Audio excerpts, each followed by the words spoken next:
안녕하세요. 저는 아들 결혼 준비하느라 바쁜 생활을 보내고 있는 40대 중후반의 여자입니다.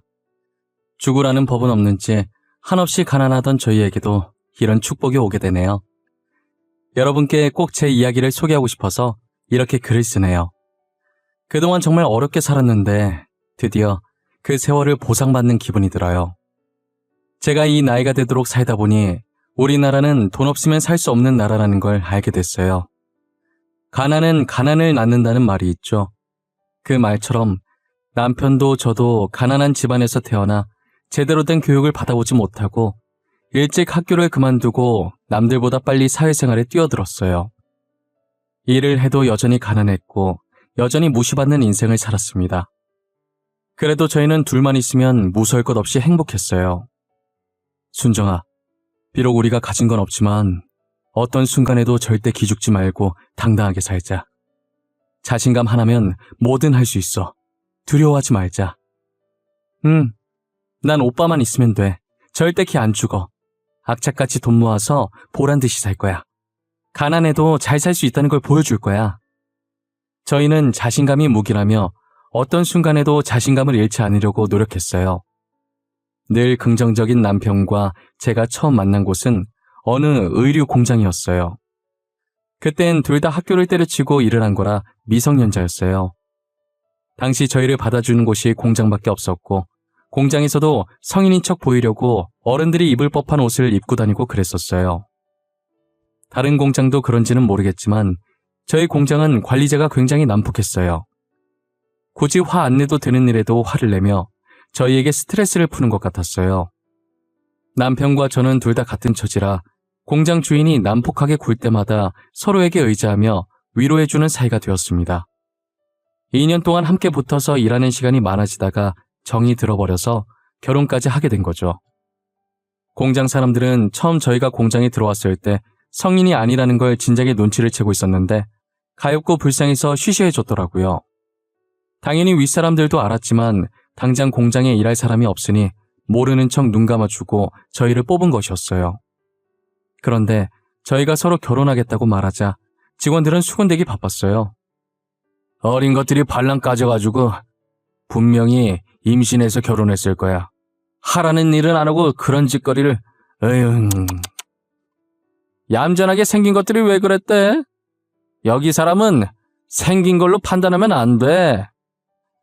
얌전한 고양이가 부뚜막에 먼저 올라간다는 말도 몰라. 안 그렇게 생긴 애들이 할 건 다 하고 다닌다니까. 말세야 말세. 어느 순간부터 공장에선 저희에 대한 안 좋은 소문이 돌고 있더라고요. 헛소문이 늘 그렇듯 사실도 아닌 이야기들이 눈덩이처럼 부풀려져서 걷잡을 수가 없었어요. 어차피 사실이 아니니 저희가 무시하면 괜찮을 줄 알았어요. 괜히 저희가 아니라고 부정해봤자 저희 말에도 사리부터 전달될 거고 그러면 이를 더 키우는 꼴만 될 것 같아서 어떠한 말도 하지 않고 가만히 일만 했어요. 하지만 소문은 잠잠해질 기미가 보이지 않았습니다. 그들은 저희가 가만히 있으면 언제까지 가만히 있나 볼 심산인지 계속해서 거짓 뉴스들을 퍼나르기 시작했어요. 결국에 그들의 시선을 견디지 못해 오랫동안 몸을 담궜던 공장을 나와야 했죠. 무작정 나오긴 했지만 그래도 저희는 그동안 공장에 일하면서 모아둔 돈이 있었기에 당분간 먹고 살기엔 아무런 지장이 없었어요. 그렇다고 저희가 가만히 있는 사람이 아니니 얼른 일자리를 구해서 나갔어요. 여보, 나 건별로 주는 아르바이트긴 하지만 피자 가게에서 배달 일 하기로 했어. 진짜야? 정말 잘됐다. 나도 방금 식당에서 연락 왔는데 내일부터 출근하래. 공장에서 일할 때보단 벌이가 적지만 그래도 열심히 하자. 이 돈도 못 벌어서 굶는 사람들 있는데 감사하다 생각하고 해야지. 그래야지. 당신 오토바이 탈 때는 항상 조심하고, 알겠지? 알겠네요. 걱정하지 마. 조심, 또 조심할게.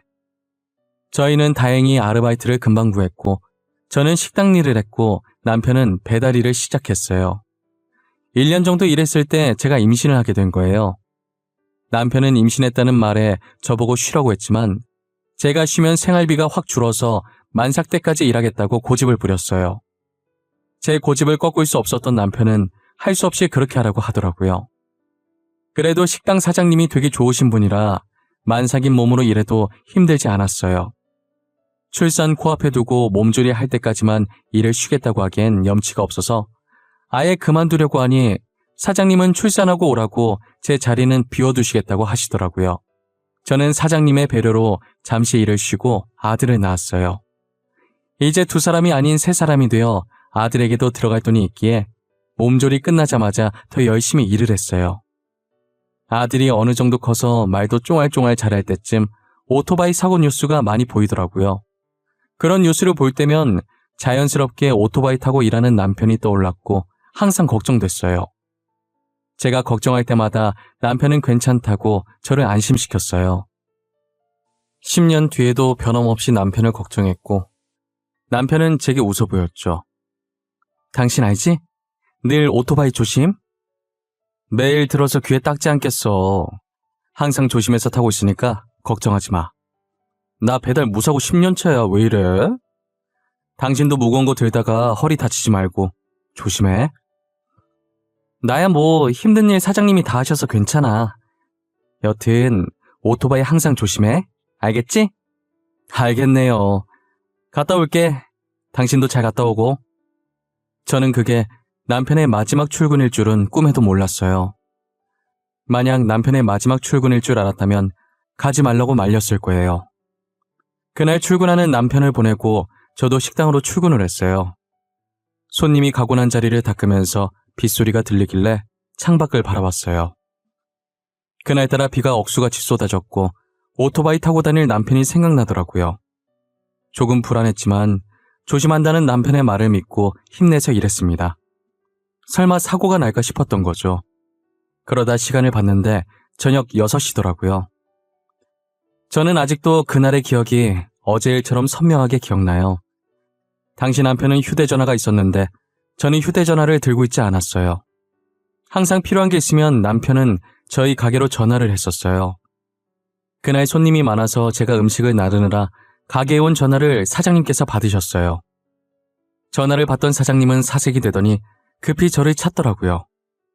제가 반찬을 놓다가 쳐다보니 다급하게 손짓을 하시는 거예요. 영문도 모르고 사장님 쪽으로 다가갔더니 사장님이 들고 있던 수화기를 제게 내미셨어요. 빨리 전화를 받아봐야 할 것 같다면서요. 사장님 표정을 보니 불안한 마음이 덮쳐왔습니다. 김순정 씨 맞으신가요? 여기 땡땡병원인데요. 지금 남편분께서 오토바이 사고 나서 많이 다치셨어요.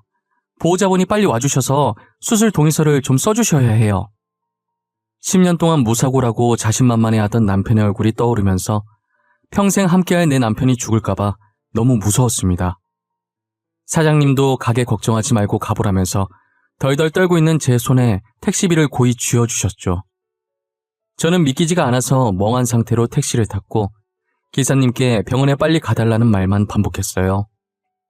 응급실에 도착하니 사람이 무척이나 많았고 입구 쪽에 간호사 여러 붙어있는 침대가 보였습니다. 제발 저 침대에 누워있는 게 남편이 아니길 기대했는데 남자의 얼굴을 확인하니 남편이었어요. 간호사는 남편 몸에 조그마한 기계를 여기저기 붙이고 있더군요. 그 순간 심장이 멎고 말았고 삐 거리는 소리가 제 귀를 찔렀습니다. 재빨리 응급실 의사가 제세동기로 응급처리를 해준 덕분에 심장은 다시 뛰기 시작했어요. 간호사는 저를 보더니 보호자분 맞으세요? 빨리 여기 수술 동의서 작성해주세요. 라고 말했습니다. 제가 서명하자마자 남편의 침대는 빠르게 수술실로 들어갔죠. 6시간이 지났고 저는 수술이 끝나기만을 기다렸습니다.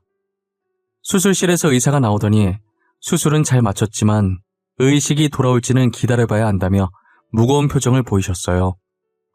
남편은 중환자실에 들어갔고 그제서야 긴장이 풀려 바닥에 주저앉고 말았어요. 다행이라고 해야 될까요? 오토바이를 몰던 남편이 언젠가 다칠 줄 알고 돈을 열심히 모아놓았던 탓에 입원할 돈은 있었습니다. 보험도 꼬박꼬박 들어놨고요. 먹고 입는 걸 아껴서 월급의 대부분을 저축해놓길 다행이다 싶었습니다. 원래는 집 사려고 모아둔 돈이었는데 이렇게 쓸 줄은 몰랐지만 그래도 다행이었죠. 수술비를 결제하고 돌아오니 남편 중환자실 앞에 누가 찾아왔더라고요. 처음 보는 남자였는데 잔뜩 화가 난 표정으로 의식 없는 남편에게 욕을 퍼붓고 있었습니다. 저는 영문도 모른 채 그 남자에게 누구냐고 물었어요. 이병식 씨가 일하고 있던 피자 가게 점장이요. 아니, 오토바이를 어떻게 몰았길래 사고가 나요? 지금 배달 못해서 가게의 피해가 얼마인지는 알아요? 오토바이도 다 박살났더만. 아, 죄송합니다. 빗길에 미끄러져서 사고가 났다고 하던데. 이건 저희 남편도 어떻게 할 수 없는 일이지 않습니까? 남편이 지금 위중한 상태라 수술도 오랜 시간 했고. 아니, 지가 목숨이 위험하면 다야? 내가 피해보는 건 어쩔 건데? 비가 와도 조심조심 신속하게 운전할 수 있는 거 아니야? 아주 돈에 미쳐서 빨리 배달하려다 사고 내놓고 가게에 피해만 주고. 우리 가게 오토바이는 또 어떡하냐고? 천천히 신속하게가 어떻게 됩니까? 그게 가능하시면 점장님께서 하시지 그러셨어요. 뭐예요? 방금 뭐라고 그랬어요? 돈도 쥐뿔도 없어서 이딴 배달해봐라 하는 주제에 내 말에 토를 달아? 버러지 같은 것들이 쌍으로 미쳤나? 니들 가게 피해받은 거 보상 제대로 안 하면 고소할 거니까 그렇게 하라! 점장이라는 사람은 남편 안부는 안중에도 없고 가게 걱정부터 하더라고요. 사람이 다쳐서 중환자실에 누워있는데 어떻게 저럴 수 있을까요? 점장이 하는 말에 너무 화가 나서 한번 맞받아쳤더니 그 뒤로는 저를 죽일 듯이 몰아세우더라고요. 돈 없는 게 죄라고 저는 더 이상 아무 말도 할 수 없었고 죄인처럼 고개를 숙인 채로 구급대원에게 건네받은 남편의 휴대전화만 매만지고 있었어요. 제가 아무 말도 못하자 기세등등해져서는 삿대질하면서 소리 지르고 난리도 아니더라고요. 당신 남편 때문에 배달 주문한 사람이 1시간 넘게 기다렸는데 안 왔다면서 다시는 여기 안 시킨다고 화를 냅디다. 우리 가게 이미지 나빠진 건 어떻게 책임질 겁니까? 그쪽이 배상 똑바로 해줄 때까지 여기서 한 발자국도 안 나갈 거니까 그렇게 알아요. 저는 일단 병원에 민폐 주기 싫어서 음식값과 오토바이 수리비를 배상하고 점장을 돌려보냈어요. 점장이 간 뒤로 조용해진 복도에 혼자 남겨지니 한숨밖에 안 나오더라고요. 지금 제 신세가 너무나도 처량했고 그동안 저런 점장 밑에서 일했을 남편이 딱했어요. 저는 누워있는 남편의 손을 한번 잡아본 뒤 중환자실을 다시 나왔어요. 그리고 복도에 있는 의자에 앉아 남편의 휴대전화를 열어서 확인해봤어요. 사진첩에 들어가 보니 자신 사진은 하나도 없었고 저와 아들 사진만 가득하더라고요. 눈물이 나려는 걸 꾹 참으며 사진들을 보고 있었어요. 그렇게 사진을 계속 넘겨보다 영상 하나가 나오는 거예요. 재생 버튼을 눌러봤더니 남편에게 윽박지르는 점장의 목소리였습니다. 방금 배상하라고 난동 부리던 그 남자의 얼굴도 보였죠. 남편은 그동안 자신이 당했던 수모들을 전부 녹화하고 있었어요. 영상을 옆으로 넘기니 한두 개가 아니었어요. 늘 웃음을 잃지 않았던 남편인지라 이런 수모를 당하고 있었을 줄은 몰랐어요. 여보, 내가 당신 대신 꼭 복수해줄게.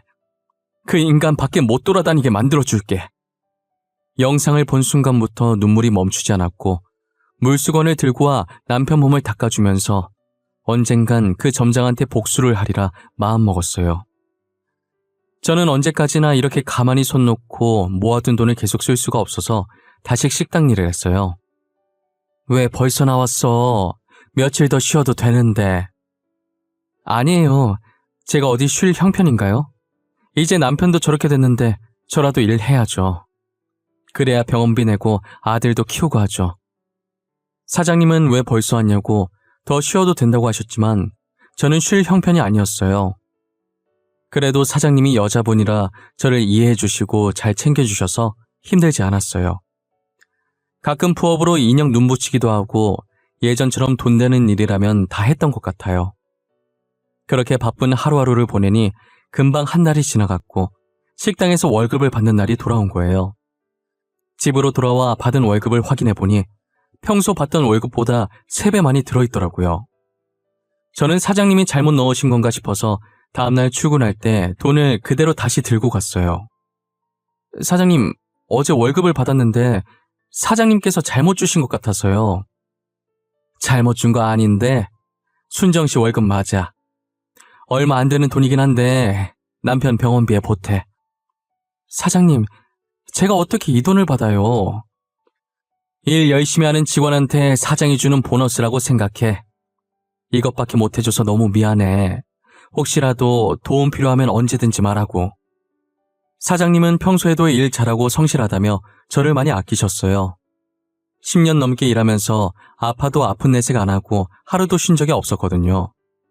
제가 계속 고마워하자 그렇게 고마우면 앞으로도 계속 자기랑 같이 일해달라고 부탁하셨어요. 저는 그 부탁이면 100번이고 들어줄 수 있다고 죽는 그날까지 사장님과 같이 일하겠다고 했어요. 그러다 한 번은 사장님께서 저를 따로 부르시는 거예요. 제게 할 말이 있다면서 부르시더니 다른 일자리를 추천해 주시더라고요.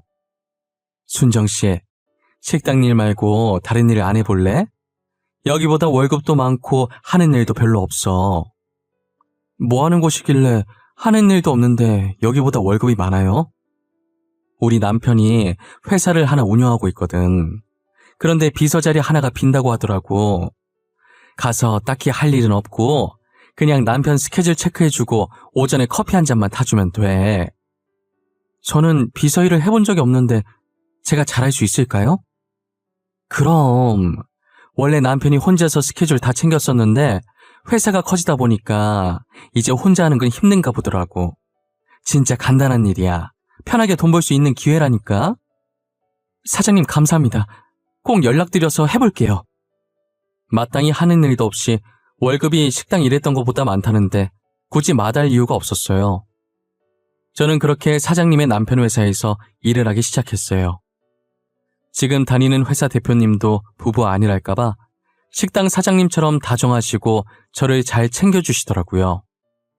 순정씨, 첫 출근인데 힘들진 않았어요? 아직은 뭐가 뭔지 잘 모르겠죠? 걱정해 주셔서 감사해요. 제가 빨리 배워서 회사에 도움이 되어야 될 텐데 직원분들도 다 착하셔서 적응 빨리 할 수 있을 것 같아요. 다행이네요. 안 그래도 저희 집사람이 순정씨 걱정 많이 하더라고요. 원래 비서 굳이 필요 없는데 집사람이 하도 부탁을 해서 순정씨 비서로 입사시킨 거거든요. 아, 사장님이요?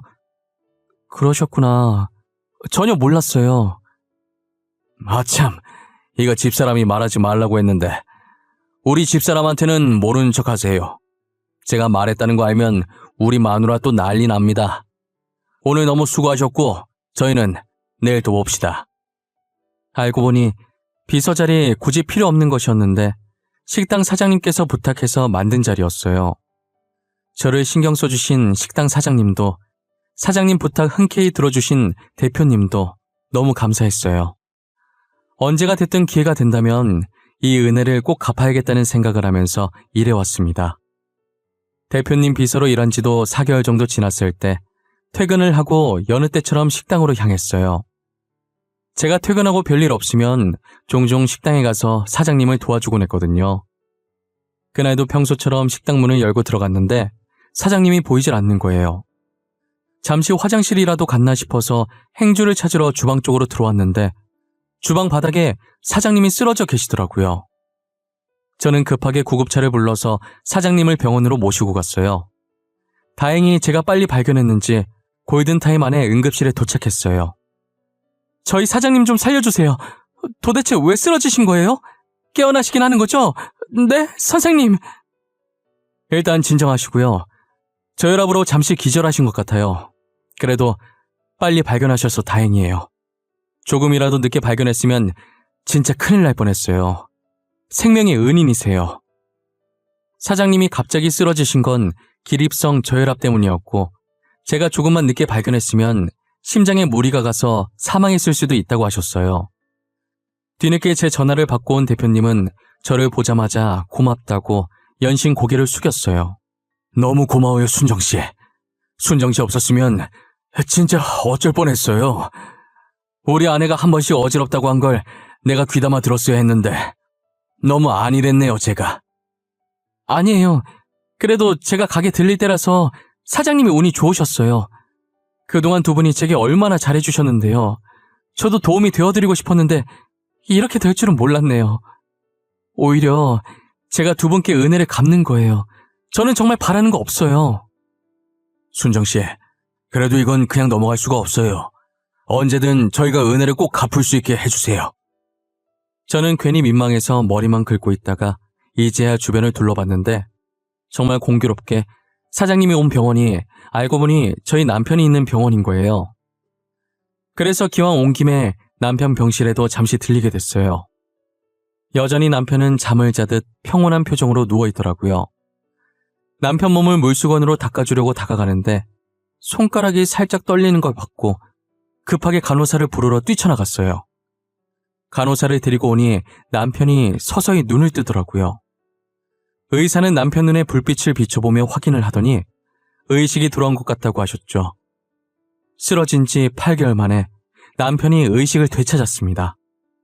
다행이에요. 의식이 돌아왔고 수치도 모두 정상입니다. 다만 오래 누워있어서 욕창이랑 몸이 조금 굳어 있으실 거예요. 이건 재활치료하면 금방 괜찮아지니 크게 걱정하지 않으셔도 되고요. 재활치료는 얼마나 걸릴까요? 제가 이 정도 걸린다고 확답을 드릴 수는 없지만 오래 걸리진 않을 거예요. 얼마 지나지 않으면 예전처럼 일상생활도 가능하실 거고요. 감사합니다. 정말 감사합니다. 비록 남편이 바로 일어나서 일상생활을 할 수는 없었지만 살아있는 것만으로도 너무 감사했어요. 저는 일을 다니면서 남편 병간호를 했고 남편도 재활치료를 열심히 받았어요. 남편이랑 같이 있으면서 그동안 못다한 이야기를 했어요. 나 당신이 이대로 떠날까봐 얼마나 걱정했는지 알아? 미안해. 나도 조심한다고 했는데 비가 너무 많이 와서 오토바이 바퀴가 미끌리고 말았어. 그래도 이렇게 깨어나줘서 고마워. 그리고 당신 점장이라는 사람 진짜 못됐더라. 당신 아파서 누워있는데 찾아와서 음식값이랑 오토바이 배상하라더라. 나는 기대도 안 했어. 원래도 그런 사람이라. 나 진짜 돈 열심히 벌 거야. 돈 벌어서 내가 그 점장놈 당신 대신 복수해 줄 거야. 나는 계속 당신 고생만 시키네. 진짜 너무 미안해. 남편은 고생만 시켜서 미안하다면서 눈물을 보였어요. 그런 남편의 등을 토닥거리며 괜찮다고 다시 일어날 생각만 하라고 다독였어요. 이제 남편도 깨어났겠다. 복수의 칼날만 갈며 전보다 더 열심히 일을 했어요. 하루라도 빨리 그 피자 가게 점장한테 복수해주고 싶었거든요. 제가 눈에 도끼를 품고 일을 하니 사장님이 궁금했었나 봐요. 한 번은 제게 왜 이렇게까지 돈을 벌려고 하냐고 물어보시더라고요. 순정 씨 이제 남편도 깨어났는데 왜 이렇게까지 돈을 벌려고 하는 거야? 복수해줄 사람이 있어요. 저 돈 많이 벌어서 짓밟아줘야 할 사람이 있어요. 무슨 일이 있었길래 착해 빠진 순정 씨가 이렇게 바짝 약이 올라 있을까? 사실 저희 남편 사고 났을 때 남편이 일하던 피자 가게 점장이 찾아왔었거든요. 그런데 남편 안부 묻기는커녕 가게 손해 입었다고 피자 값이랑 오토바이 값 배상하라고 하더라고요. 뭐? 무슨 그런 몰상식한 사람이 다 있어. 하도 땡깡 부리길래 배상해줬죠. 그런데 생각하면 할수록 너무 괘씸한 거예요. 얼마나 직원들을 못살게 굴었던지 남편 휴대전화에도 증거 영상들이 많더라고요. 저는 사장님께 그동안 남편이 점장에게 당했던 수모를 말하면서 남편 휴대전화에 있던 영상들을 보여줬어요. 괘씸해서 참을 수가 없어요. 돈 왕창 벌어서 복수해주고 싶어요. 그런 일이 있었는데 왜 나한테 말을 안 했어? 진작에 말을 하지. 내가 도와줄게. 순정 씨는 아무것도 할 것 없고 이 영상만 나한테 보내주기만 해. 당시엔 사장님께서 무슨 뜻으로 말한 건지 몰랐다가 며칠 뒤에 그 말의 뜻을 알게 되었습니다. 사장님은 SNS에 땡땡 지점 피자 가게의 갑질이라며 남편이 모아뒀던 영상을 전부 올려버리셨어요. 저는 가난해서 휴대전화조차 없었고 그러니 당연하게 SNS 자체를 할 줄 몰랐죠. 하지만 사장님은 저와 달리 컴퓨터도 정말 능숙하게 잘하셔서 금세 영상을 편집해서 올려주셨어요. SNS 하나만 가지고도 그 점장이 갑질한 것을 많은 사람들이 볼 수 있도록 했더라고요. 영상은 순식간에 여러 커뮤니티에 퍼지게 되었고 해당 지점 고객센터에 문의가 빗발하면서 결국 그 지점은 폐업을 하게 되었어요. 하지만 그 피자 가게는 전국 각지에 전부 있는 체인점이라서 그 사람은 일개 점장에 불과했기 때문에 죄 없는 다른 지점까지 피해를 입게 된 거예요. 피자 본점에서는 저희의 폭로로 인해 매출에 상당한 영향을 미쳤고 이에 대해 저희를 상대로 억대 소송을 제기했어요. 대표님은 억대 소송을 당했다는 걸 알고 본인 회사에 소속된 변호사를 제게 소개해 주셨어요. 순정 씨, 피자 본점에서 억대 소송 걸었다면서요? 진짜 웃기네. 방귀 낀 놈이 성낸 나더니 자기가 직원 관리 못 해놓고 누구한테 덮어 씌우려고. 제가 주변에 물어보니까 소송은 돈 많은 사람들이 무조건 이긴다고 하더라고요. 변호사 선임비도 어마무시하게 들 텐데 걱정이에요. 그런 걱정은 하지 마세요. 저희 회사에 소속된 변호사가 있으니까요. 저희 직원 위험에 처했는데 저희가 나서줘야 하지 않겠어요? 그렇게 변호사와 함께 그 지점의 갑질을 증거로 상소했고 상소심에서 잘못이 없다는 것을 인정받아 억대 소송은 다행히 기각되었어요. 저는 억대 소송이 일단락되고 더 이상 그 피자 가게와 엮이고 싶지 않아 아예 신경을 끄고 있었어요. 나중에 사장님께 들은 얘기인데 다른 지점의 피자점까지 갑질이 터지면서 해당 피자 매장에 사람들이 불매운동을 하기 시작해 가게가 망했다고 하더라고요. 본사고 지점들이고 애초에 그런 사람들만 뭉쳐있다가 망했다는 생각에 통쾌했어요. 지나가다가 우연이라도 그 피자점 사람들이랑은 마주치고 싶지 않았어요. 저 일도 벌써 2년 전 이야기고 지금은 아무것도 신경 쓰지 않고 아들만 잘 키우자는 생각으로 살고 있어요. 남편도 재활치료 끝내고 퇴원해서 지금은 대표님 기사로 일하고 있어요. 저나 남편이나 항상 저희를 신경 써주신 게 감사해서 평생 두 분을 보좌하기로 했어요. 이제 저희 아들이 곧 고등학생이 되는데 사장님 부부도 고등학생 외동딸이 있더라고요.